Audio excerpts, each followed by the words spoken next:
এই শীতের সময় আলু ফুলকপি দিয়ে রুই মাছ বলো, আলু ফুলকপি দিয়ে ট্যাংরা মাছ, আর মাছ, বোয়াল মাছ, এগুলো খেতে কিন্তু ভীষণই ভালো লাগে।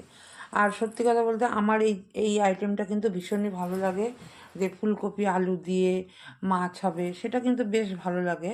তো এখানে আমি তাই করলাম আজকে। আর এখানে দেখো, আমি সব এক এক করে ভেজে নিয়েছি। প্রথমে তো ফুলকপিগুলো লালচে লালচে করে ভেজে নিয়েছি ঠিকই, কিন্তু ডাঁটিগুলো বেশ শক্ত আছে, হয়নি নরম। তারপরে দেখো এখানে আলু ভেজে নিলাম, তারপরে তো আমি মাছগুলো ভেজে নিয়েছি।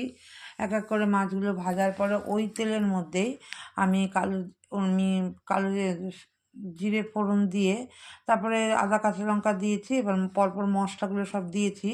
মশলা বলতে কিছুই না, হলুদ, জিরে গুঁড়ো আর হচ্ছে কাশ্মীরি লঙ্কার গুঁড়ো, ব্যাস এইটুখানি দিয়েই আমি এটা রান্না করেছি। তারপরে দেখো এটা কষিয়ে নিয়েছি।